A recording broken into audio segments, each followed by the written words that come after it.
ဒီ Unify ကတော့ past simple ပေါ့နော်ရိုးရိုးအတိတ်ကာလမှာပြုလုပ်ခဲ့တဲ့အရာတွေပြောခြင်းတုံးတယ်သူရဲ့ platform ပုံစံ buff2 ပေါ့ဒီမှာဆိုလို့ရှိရင် study this example ဒီ example ကိုလေ့လာကြည့်ပါ Wolfgang Amadeus Mozart was an Austrian musician and composer Wolfgang Amadeus Mozart ဆိုတဲ့ဒီ Mozart ဆိုတဲ့ဂီတပညာရှင်ကြီးက Austrian မ Australia မဟုတ်ဘူး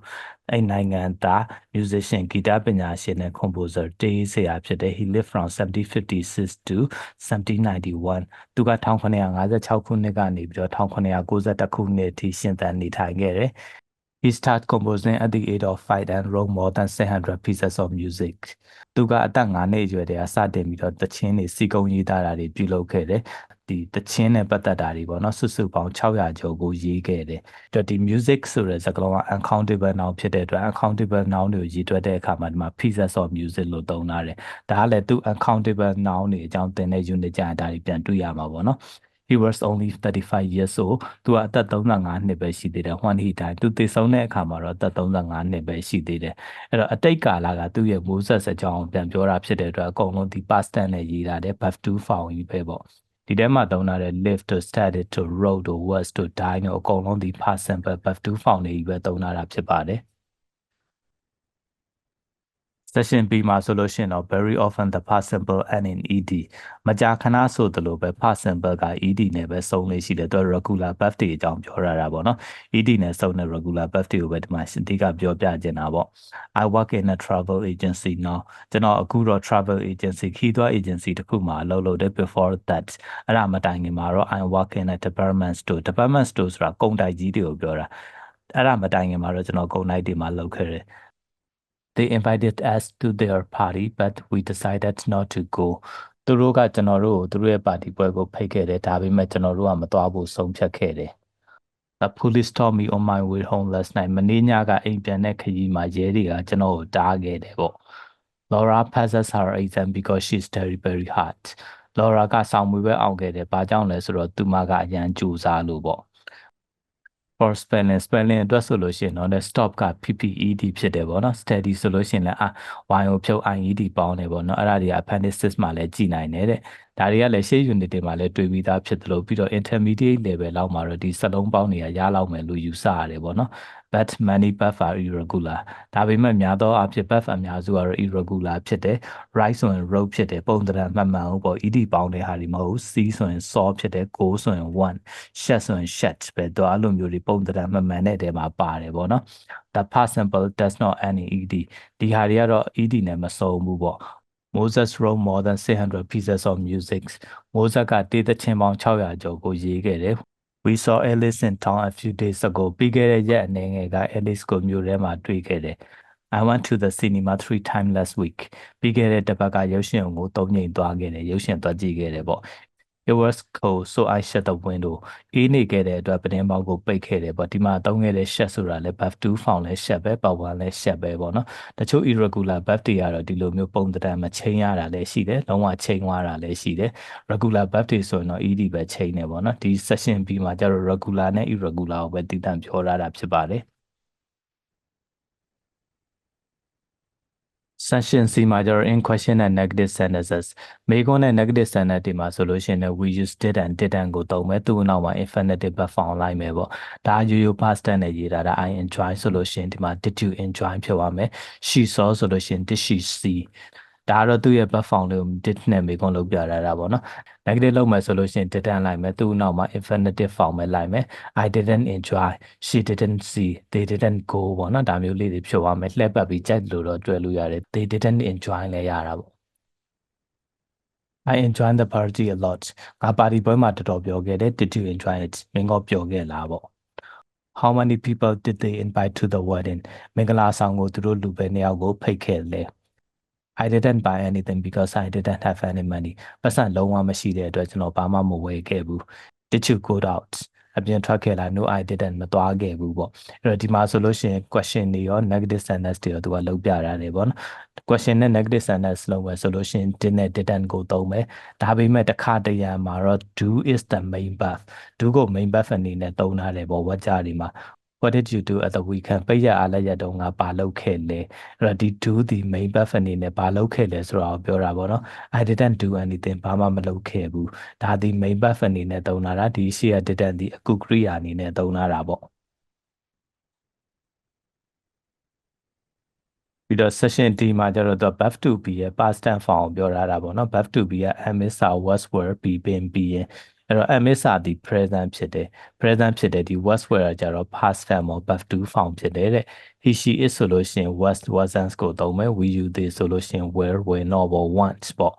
question လုပ်မယ်ဆိုလို့ရှိရင်လည်း was နဲ့ were ကိုဝကြရှိထုတ်မယ် I ဆိုလို့ရှိရင်လည်း was နဲ့ပဲသုံးမယ်I was annoyed because they were late သူတို့နောက်ကျခဲ့တဲ့အတွက်ကျွန်တော်စိတ်ရှုပ်ခဲ့တယ်ပေါ့ annoyed ဖြစ်ခဲ့တယ် Was the weather good when you were on holiday ပိတ်ရက်အားလည်းရက်တုန်းကရာသီဥတုကောင်းခဲ့လားတာယာခဲ့လား They weren't able to come because they were so busy သူတို့အလုပ်ရမ်းများနေတဲ့အတွက်သူတို့မလာနိုင်ခဲ့ဘူး able to ကကြတော့ can နဲ့အဓိပ္ပာယ်တူတယ်နိုင်ဒီလိုအဓိပ္ပာယ်ရတယ် be able to ပေါ့နော်ဒီမှာကြတော့ want ဖြစ်တဲ့အတွက်မလာနိုင်ခဲ့ဘူးပေါ့ I wasn't hungry so I didn't eat anything ဘိုင်းမစားတဲ့အတွက်ဘာမှမစားခဲ့ဘူး Did you go out last night or were you too tired ပြီးခဲ့တဲ့ညကအပြင်ထွက်ခဲ့လားဒါမှမဟုတ်အရန်ပင်ပန်းနေခဲ့တာလားပေါ့အဲ့ဒါပြီးသွားရင်တော့ exercise တွေလုပ်ရမှာဖြစ်ပါတယ် exercise 5.1မှာကျတော့ read what Laura say about typical working day Laura ကသူ့ရဲ့ဒီပုံမှန်အလုပ်လုပ်တဲ့ရက်တစ်ရက်ကိုဘာပြောတာလဲပေါ့နော် I usually get at 7 o'clock 9နာရီမှာအေးရထားတဲ့ have a big breakfast မနက်စာအများကြီးစားတယ် I walk to work အလုပ်ကိုလမ်းလျှောက်သွားတယ်ပေါ့ဒီဟာတွေအကုန်ပေးရတယ်သူ့ရဲ့ daily routines တစ်ခုပေါ့နော်သူနေ့တိုင်းလုပ်တဲ့ဟာတွေပေးရတယ်အဲ့ဒါကိုဘာပြန်လုပ်ပေးရမှာလဲဆိုလို့ရှိရင် yesterday was a typical working day for Laura မနေ့က Laura ရဲ့ပုံမှန်အလုပ်လုပ်တဲ့ရက်တစ်ရက်ဖြစ်တယ် right what she did or didn't do yesterday မနေ့ကသူမဘာလုပ်ခဲ့လဲဒါမှမဟုတ်လို့ရှင်ဘာတွေမလုပ်ခဲ့ဘူးလဲဆိုတာကိုရေးပေးရမယ်ဒီ number 1မှာဆိုလို့ရှင် she got it at 7 o'clock ဒီမှာ I usually get at 7 o'clock နေ့တိုင်းပုံမှန်9နာရီအိပ်ရာထားလေးရှိတယ်ပေါ့အဲ့ဟာဒီမှာမနေ့ကလည်းသူမ9နာရီအိပ်ရာထားခဲ့တယ်have a big breakfast မနက်စာအများကြီးစားခဲ့တယ်လို့ဆိုလိုချင်တာပေါ့နော်အဲ့တော့ဒီမှာဆိုလို့ရှိရင်အဲ့ဒါကို past tense နဲ့ပြန်ရေးပေးရမယ် Laura ရဲ့ဒီမနေ့ကလုပ်ခဲ့တဲ့ဝါကြတွေအလုပ်တွေအကုန်လုံးဒီမှာဝါကြပြန်လုပ်ထားတာအကုန်လုံးဒါတွေအကုန်လုံး past tense နဲ့ချိန်ရေးလိုက်ရင်ရပြီပြီးတော့နောက်ထပ်တစ်ခုကကျတော့သူ့ရဲ့ဒီ sample ဝါကြလေးတွေကိုကြည့်လိုက်ကြည့်ပြီးတော့ကိုယ့်ရဲ့ daily routines ကိုလည်းအစားထိုးပြီးတော့ပြောနိုင်တယ်လေ့ကျင့်နိုင်တယ် 5.2 မှာကျတော့ complete the sentences using the following verb in the correct form correct form လေးမှန်အောင်ဖြည့်ပေးရမယ် Moses wrote more than 600 pieces of music Moses ကဂီတသချင်းပေါင်း600ကျော်ကိုရေးသားခဲ့တယ် wrote ပေါ့ How did you learn to drive ဘယ်လိုသင်ခဲ့တယ်လဲကားမောင်းဘယ်လိုသင်ခဲ့တယ်လဲပေါ့ My father ကျွန်တော်အဖေကဒီမှာ buy catch cost for hat teach ဖြစ်မှာပေါ့နော်ကျွန်တော်အဖေကကျွန်တော်ကိုသင်ပေးခဲ့တယ်ဖြစ်မယ် past tense verb form ဖြစ်ခါမယ်We couldn't afford to keep up our car ကျွန်တော်တို့ကားကိုငါတို့ရဲ့ကားကိုဆက်လက်ထိန်းသိမ်းဖို့မတက်နိုင်ခဲ့ဘူးပေါ့အဲ့ဒါကြောင့်ရောင်းထုတ်ခဲ့ရတယ်မျိုးဖြစ်မှာပေါ့နော်ဒီမှာဆိုလို့ရှိရင်ရောင်းထုတ်တာပါလားဆိုတော့ဒီမှာ sell ပါတယ်အဲ့လိုမျိုးပဲဒီခွက်ကြလေးတွေကဘာသာပြန်ပြီးတော့ပဲ verb form ဖြစ်မလဲဆိုတာသိချဖြည့်ကြည့်ပါဖြည့်တဲ့အခါမှာလည်း past tense verb form တွေကိုလည်းနည်းနည်းပြန်ပြီးစဉ်းစားကြည့်ပါမသိကြလို့ရှိရင်လည်း Google ခောက်တာတို့ dictionary ကြည့်တာတို့လုပ်ရမှာပေါ့နော်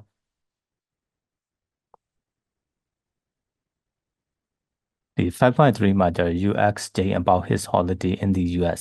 US ကိုရောက်နေတဲ့ Jane ရဲ့သူ့ရဲ့အားလည်းရက်တွေအကြောင်းမေးပေါ့ write your question တွေရေးပေးရမယ်ပေါ့နော် Where did you go ဘယ်ကိုသွားခဲ့လဲ to the US ကိုသွားခဲ့တယ် We went on a trip from San Francisco to Denver San Francisco ကနေ Denver ကိုခရီးထွက်ခဲ့တယ်ပေါ့အဲ့တော့ဒီ number 2မှာပေါ့နော် number 2မှာကျတော့ဘလို့သွားခဲ့တယ်လဲလို့ဒါမှမဟုတ်လို့ရှိရင်ဘလို့ခီးထွက်ခဲ့တယ်လဲလို့နှစ်မျိုးသုံးလို့ရတယ်ပြီးတော့စကားပြောဖြစ်တဲ့အတွက်ဒီစာအုပ်ထဲအတိုင်းဖြစ်ရမယ်လို့မဆိုလို့ဒီကို how did you travel လို့ဘလို့သွားခဲ့တယ်လဲလို့ဒါမှမဟုတ်လို့ရှိရင် how did you go ဘလို့သွားခဲ့တယ်လဲအဲ့လိုမျိုးနှစ်မျိုးလုံးလည်းဖြစ်နိုင်တယ်တခြားမျိုးကုန်းတစ်ခုခုလည်းဖြစ်နိုင်တယ်ဘလို့သွားခဲ့တယ်လဲ by car နဲ့သွားခဲ့တယ်အဲ့တော့ verb ကကြတော့ travel တို့ go တို့တခုခုသုံးလို့ရတယ်ဗောနော်တခြားအဆင့်တူအလားတူ buff တစ်လုံးလုံးလည်းဒီနေရာမှာအဆင့်ပြင်းသုံးလို့ရတယ်အဓိကကတော့ကိုယ့်ရဲ့အင်္ဂလိပ်စာ practice လုပ်တာပြီးတော့ဝေါဟာရတွေကျွဲဝါးတဲ့လောက်ကိုထည့်သုံးလို့ရတယ်စာအုပ်ကြီးအတိုင်းပုံတွေကားကြသွားတဲ့မလို့ဘူး Yes we hire a car in San Francisco မှာကားငှားခဲ့တယ် It's a long way to drive ပေါင်းရတာခီးရှည်ကြီးပဲပေါ့အဲ့တော့ဒီမှာပြန်ဖြေထားတာကြတော့2 weeks လို့ပြောရတယ် how long ဆိုပြီးတော့ဘယ်လောက်ကြာခဲ့တယ်လဲလို့မေးလို့ရတယ် how long does it take လို့လဲဒီကားမောင်းတာကိုပြောလို့ရတယ်ဒါမှမဟုတ်လို့ရှိရင်နောက်ထပ်တစ်ခုကကြတော့ဒီမှာဘယ်လောက်ထိနေခဲ့တယ်လဲလို့ပြီးတော့ဒီခရီးကဘယ်လောက်ထိကြာခဲ့တယ်လဲဒါမျိုးပြောချင်လည်းရတယ်ဒီပုံမူတည်ပြီးတော့အဖြေလို့ရတယ်ဒီမှာ2 weeks နှစ်ပတ်ပေါ့နှစ်ပတ်နေခဲ့တယ်ဘယ်လောက်ကြာခဲ့တယ်လဲဆိုလို့ရှိရင် how long did it take ပေါ့နော်ဘယ်လောက်ကြာခဲ့တယ်လဲဒါမျိုးလည်းပြောလို့ရတယ် we store a lot of place along the way ဒီခရီးတစ်လျှောက်မှာနေရာအများစုမှာရက်ခဲ့တယ်နေရာအများစုမှာရက်ခဲ့တယ်ဆိုတော့ in hotels hotel မှာအဲ့ဒါဆိုလို့ရှိရင်ဒီမှာဘယ်မှာတဲခဲ့တယ်လဲဖြစ်မှာပေါ့ဘယ်မှာတဲခဲ့တယ်လဲဆိုတော့ stay ဆိုတဲ့စကားလုံးသုံးတာပေါ့တဲတာတို့ဘာလို့ဆိုလို့ရှိရင်ဘယ်မှာတဲခဲ့တယ်လဲဒီဟာလေးကိုဝကြဖြစ်ရမယ် yes hotel မှာလားဆိုတော့ yes ပေါ့ small hotel or motel small hotel ပေါ့ motel လေးတစ်ခုပေါ့နော်အဲ့မှာတဲခဲ့တယ်အဲ့ဒါဆိုလို့ရှိရင်ဒီမှာ very hot လို့ပြောတာလေ very hot ဆိုတဲ့အတွက်ဒီနေရာကရာသီဥတုကိုပြောတာဖြစ်မှာပေါ့ရာသီဥတုအဆင်ပြေလားပေါ့နော် was ဖြစ်မှာ was the weather good ရာသီဥတုတာယာလား yes but it was very hot sometimes too hot အရန်ပူတယ် Grand Canyon ဆိုတဲ့ဒီနေရာလေး US မှာရှိတဲ့နေရာလေးပုံမြင်တော့ Google ခောက်ကြည့်လိုက်ပေါ့နော်သူရဲ့ဟို World Heritage နေရာတစ်ခုလည်းဖြစ်တယ်ပေါ့ခီးသွားတွေအရန်လာကြတဲ့နေရာရုပ်ရှင်တွေထဲမှာလည်းမြင်ပူလိမ့်မယ်တောင်အနီရောင်တောင်ကြီးတွေတောင်ဆောင်တွေကြားထဲမှာအဲ့လိုနေရာလေးပေါ့အဲ့နေရာ Grand Canyon ကိုရောက်ခဲ့သလားတို့မြင်ခဲ့သလားတို့သွားခဲ့သလားတို့ကြိုက်တာနဲ့သုံးလို့ရတယ် Grand Canyon ကိုမြင်ခဲ့သလားဒါမှမဟုတ်အဲ့ဒီနေရာကိုသွားလည်ခဲ့သလားdid you visit တို့ဘာလို့လဲသုံးလို့ရတယ်ဒါမှမဟုတ်လို့ရှိရင်သွားခဲ့သလားရတယ် of course သွားသိဟုတ်တာပေါ့သွားခဲ့တာပေါ့ is wonderful အရန်အံ့ဩစရာကောင်းတယ်ပေါ့နော်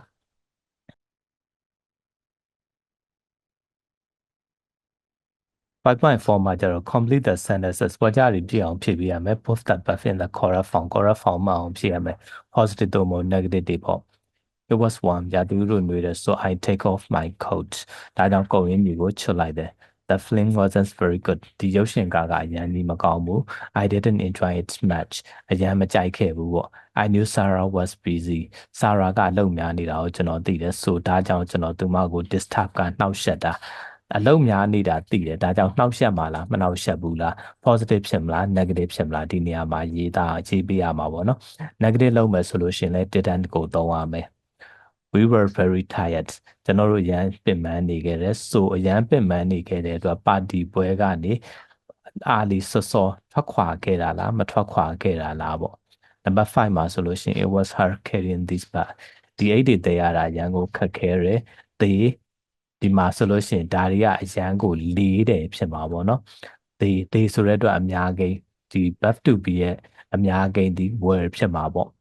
ကျန်တဲ့ဒီ6 7 8 9 10ကိုလည်းဘာသာပြန်ပြီးတော့သိချဖြည့်ကြည့်ပေါ့နော် positive ဖြစ်မလား negative ဖြစ်မလားစဉ်းစားကြည့်ရမယ်ဒီ buff တွေကိုလည်းဖြည့်ကြည့်ရမှာပေါ့ဒီ buff တွေကိုဖြည့်တဲ့အခါမှာကြာလို့ရှိရင်လည်းသူ့ရဲ့ buff form တွေလည်းမှန်အောင်ဖြည့်ပေးရမယ် fly ရဲ့ buff to past tense form ဒီ FLE flew ဖြစ်တယ်ပေါ့နော်တကယ်လို့ဒီ buff form တွေကမသေးကြဘူးဆိုလို့ရှိရင်လည်း Google ခောက်ကြည့်တာမျိုးတွေလုပ်လို့ရတယ်ပြီးတော့နောက်ထပ်တစ်ခုကဒီ exercise တွေဖြည့်ပြီးသွားလို့ရှိရင်ဒီစာအုပ်ရဲ့နောက်ဆုံးစာမျက်နှာတစ်ဝိုက်မှာပေါ့နော်နောက်ဆုံးပိုင်းနားလေးမှာ